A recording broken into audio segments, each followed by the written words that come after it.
Welcome back, everyone. Ready for another deep dive? Always. Well, today we're stepping into a world that's often misunderstood. A world of magic and mystery and a whole lot of fascinating history. That's right. We're talking witchcraft. Sounds intriguing. It is, but it's also a topic that's been kind of hijacked by Hollywood. Absolutely. All those stereotypical images we see in movies and books. Yeah, not exactly the most accurate representation of what witchcraft is really all about. Right. So we're going to set the record straight. We'll be using this excerpt from Witchcraft Myths as our guide. Think of it as our trusty map for navigating through all the misconceptions and unearthing the historical truth about witchcraft. And hopefully debunking a few myths along the way. Exactly. Are you ready to ditch those pointy hats and bubbling cauldrons? Let's do it. All right, so let's just dive right in. One of the biggest and most damaging myths about witchcraft is this idea of devil worship. Oh, yeah, that one's a classic. You see it everywhere. It's like the go-to plot device for so many stories, isn't it? It is. Witches making deals with the devil, summoning demons, all that dramatic stuff. But the truth is, it's a misconception that has caused a lot of harm throughout history. Yeah, I mean, you think about events like the Salem witch trials. Exactly. Yeah. And the European witch hunts. Thousands of people were persecuted, tortured, all because of this fear that they were consorting with the devil. It's like anything that people didn't understand or that challenged the existing power structures was labeled as evil or demonic. Absolutely. Fear and intolerance. That's a recipe for disaster. Oh. But let's clear this up right now. What's the actual relationship between witches and the devil? Spill the tea. Okay, so most modern witches don't believe in Satan at all. Really? Yeah. Remember, the concept of Satan comes from Christian theology. Witchcraft, in many of its forms, predates Christianity. We're talking about ancient pagan traditions that has nothing to do with the devil. It's like trying to mix oil and water. Exactly. They just don't go together. Okay, that makes a lot of sense. But what about witches who identify as Wiccan? Don't they have their own set of beliefs? They do. And it's a very different worldview. Wicca is a nature-based religion, and their core principle is the Wiccan Rede. Have you heard of it? Yeah, I think so. Doesn't it basically mean do no harm? That's the gist of it. It's about living in harmony with nature, respecting all life. It's definitely not about devil worship. Not even a little bit. Nope.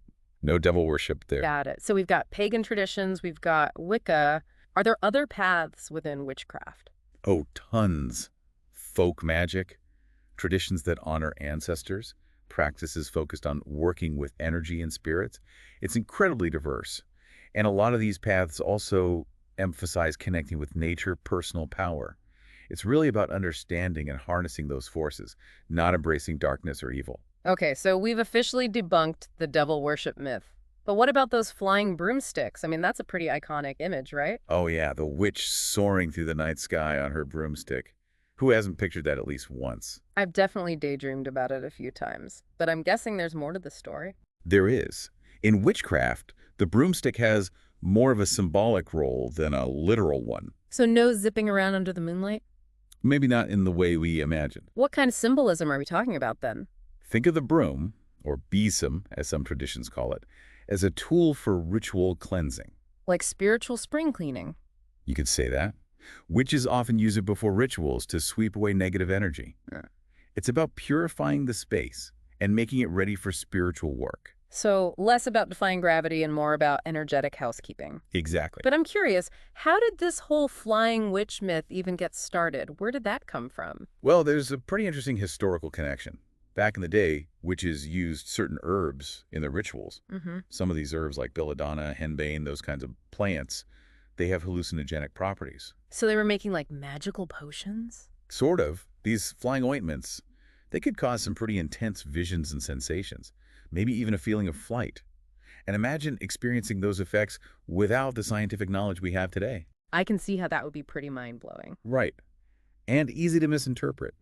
So maybe those stories of flying witches weren't so far-fetched after all, at least in terms of how people were experiencing those herbs. Wow, powerful plants and a dash of mystery. That's a pretty potent combination.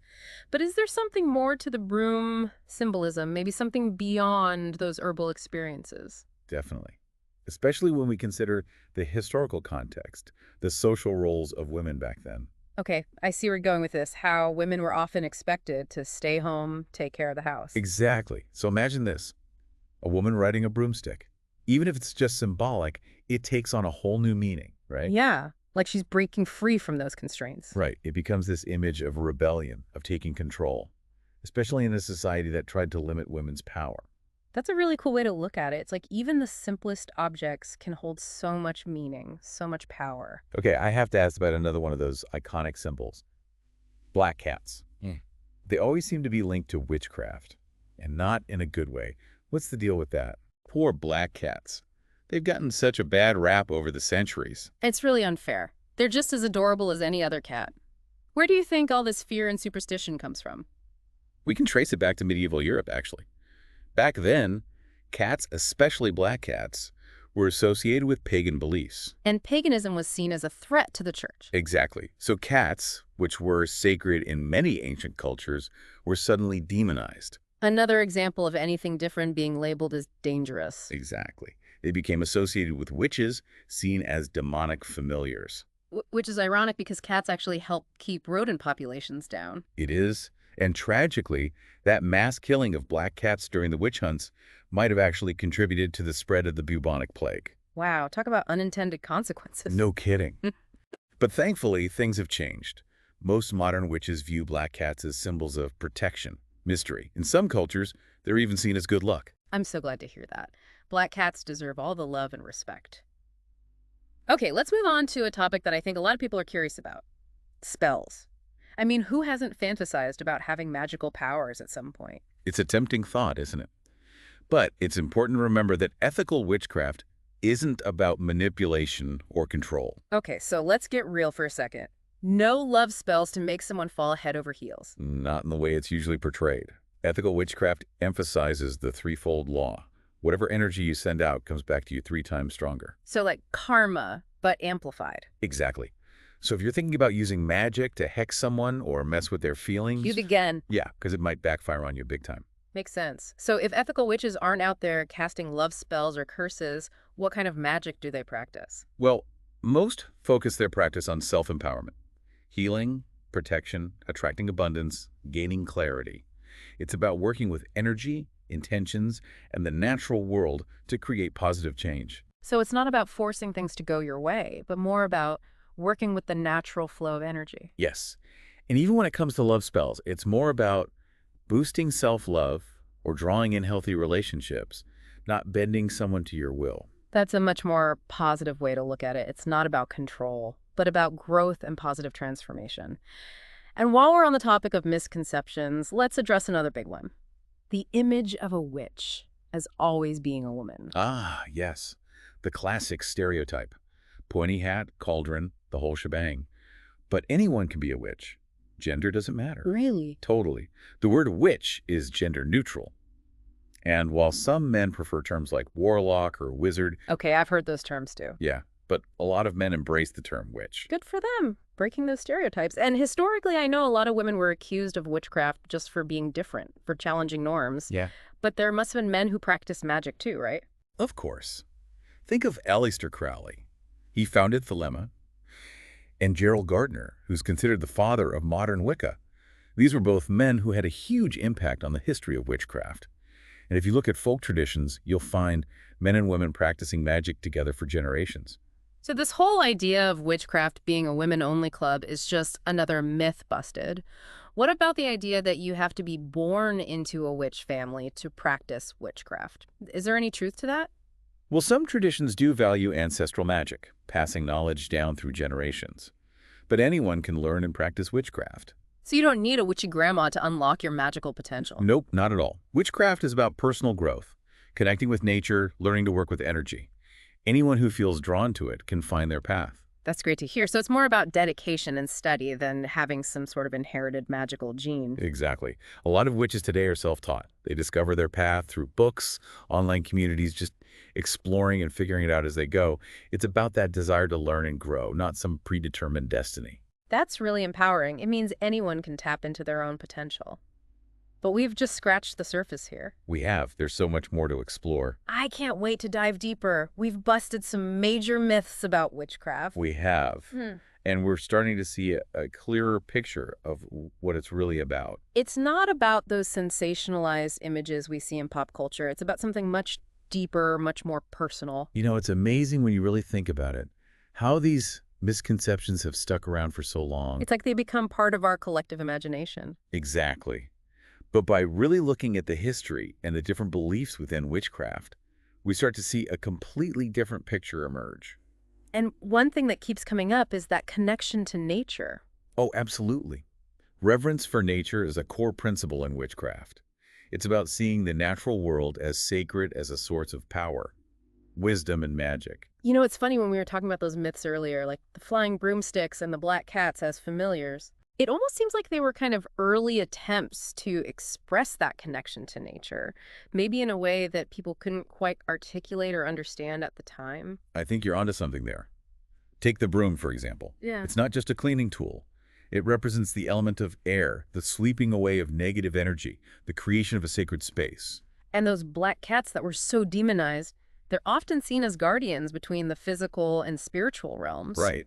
Okay, so it's not just about appreciating nature's beauty, it's about recognizing the power and the symbolism that are woven into the natural world. Exactly. But how does that understanding of nature actually play out in the way witches practice their craft? Well, that connection often manifests in really tangible ways, Hmm. like incorporating herbs, crystals, flowers, all sorts of natural elements into rituals and spells. So they're actually working with the physical materials of nature. They are.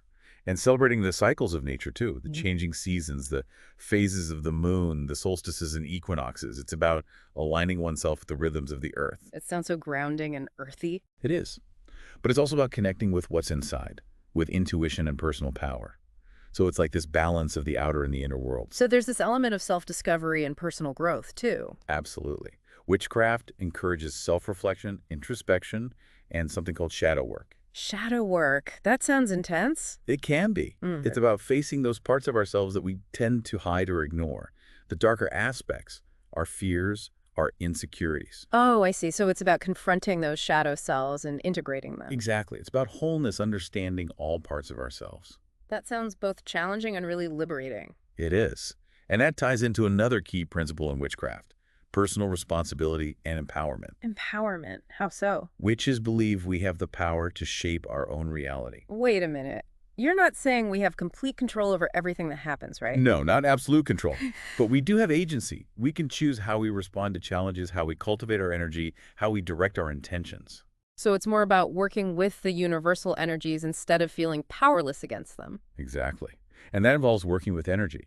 One of the core beliefs in witchcraft is that everything is energy, and we can learn to manipulate and direct that energy. Through things like meditation or visualization. Yes. And through ritual. Okay, let's talk about ritual. What does that actually look like in the context of witchcraft? Well, it's not always those dramatic scenes you see in movies, with chanting and candles and cauldrons bubbling over. I have to admit, I kind of pictured something like that. It can be theatrical sometimes, Mm. but at its core, ritual is really a series of actions performed with a specific intention. It's about creating a sacred space, setting an intention, and using symbolic gestures, words, or objects to focus and amplify our energy. So it's about more than just going through the motions. There has to be meaning behind the actions. Exactly. And how you create that sacred space is up to you. It could be as simple as lighting a candle in a quiet corner or creating an altar with objects that have personal meaning. It's about creating an environment that supports your intention. Right. And rituals can be really personal and creative. They can involve dancing, singing, writing, painting, anything that resonates with you. So there's no one right way to do it. Exactly. The key is that connection to the present moment and that understanding of the energy you're working with. It sounds like there's a lot of flexibility and room for personal expression. There is. And rituals can be used for all sorts of purposes. Celebrating the seasons, marking life transitions, manifesting desires, connecting with deities or spirits, healing emotional wounds, finding peace and grounding. It's amazing how adaptable the practice is. It is, and there are so many different traditions and paths within witchcraft that it really encourages individuals to find what works for them. I love that. There's no dogma, no one right way to be a witch. Right. It's about finding your own path, and it's a path of continuous learning and growth. It's about asking questions and always trying to deepen your understanding. Speaking of questions, one thing I've always wondered about is the role of deities or spirits in witchcraft. Do all witches believe in gods and goddesses? It really depends on the individual and the tradition. Some witches are polytheistic, meaning they believe in many deities. So not like traditional monotheistic religions that focus on one god. Right. And they might honor gods and goddesses from different pantheons like the Celtic or Greek or Egyptian traditions. Okay, so multiple gods and goddesses. And what about pantheism? Some witches identify as pantheistic, believing that the divine is in everything in nature itself. They might not work with specific deities, but see the divine as this universal force or energy. I see. And are there witches who don't believe in deities at all? Absolutely. You can definitely be a witch and not believe in the supernatural. Some identify as secular or atheistic and might focus more on the psychological and symbolic aspects of witchcraft. So there's room for all sorts of beliefs. There is. It's about finding what resonates with you and what aligns with your values. That's what makes witchcraft so inclusive. Exactly. It welcomes people from all different backgrounds and beliefs. It's really beautiful, and it goes back to that idea of self-empowerment. We get to define our own path. You got it. And that's one of the things that makes witchcraft so fascinating. It's constantly evolving and adapting. It's like a living, breathing tradition. Exactly. And it encourages us to question things, to think for ourselves, to trust our intuition. It's about reclaiming our power and realizing that we can create positive change in our lives and in the world. It's almost like a rebellion against the status quo. I think there's definitely an element of that. It's about reclaiming a connection to our own inner wisdom and the magic that's always been there. You know, one thing that really stands out to me is how much witchcraft emphasizes taking responsibility for our own lives. It's not about waiting for some external force to swoop in and save the day. It's about understanding that we have the power to create the life we want to heal ourselves, to connect with something bigger than ourselves, and to make a positive impact on the world around us. That's really empowering. It's like witchcraft is giving us a whole new set of tools to navigate life with. I like that, a set of tools. And those tools can help us approach things with more intention, awareness, and purpose. Okay, so let's talk about those tools. My mind still goes back to those classic images, cauldrons and pointy hats. Are those actually a thing? Well, the cauldron is definitely a real tool. It's often used in witchcraft, but not always in the way you see in movies. Not for brewing up those crazy potions. Maybe not so much those. Yeah. But it's more about the cauldron as a symbol of transformation and creation. So it's like a container for mixing herbs or blending essential oils or burning incense. Exactly. It's the energetic and symbolic significance that matters most. Okay, and what about the hat? Any truth to that pointy image? Honestly, that's more of a Hollywood invention than anything else. Although, I have to admit there's something kind of fun about that image. There is. Okay, so if cauldrons and pointy hats aren't the main tools of the trade, what are some other things that witches use in their practice? Well, you've got things like the athame, which is a ritual knife. A knife, like for actual cutting? Not quite. It's not used to harm anyone or anything. It's purely symbolic. So what's it used for?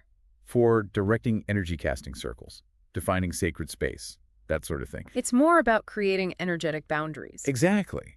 And then you have the wand, which is often used for a similar purpose, directing energy, invoking specific intentions. Okay, so both the athame and the wand are about working with energy, not physical matter. Right. And the same goes for things like herbs, crystals, essential oils. These are all natural elements that are often used in witchcraft for their energetic and symbolic properties. So they're not seen as having magical powers in and of themselves. Not necessarily. Yeah. It's more about working in harmony with those natural properties to enhance our intentions. So, like, if someone were to use lavender in a ritual, Yes. it's not because they believe the lavender itself is going to magically make something happen. Right.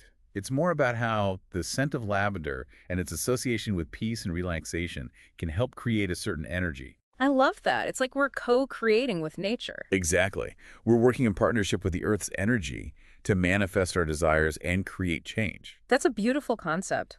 And it reminds me of something we talked about earlier, the ethical considerations of witchcraft. Yes, that's a crucial part of the practice. We talked about the threefold law and how it encourages us to be mindful of the energy we're putting out into the world. Right.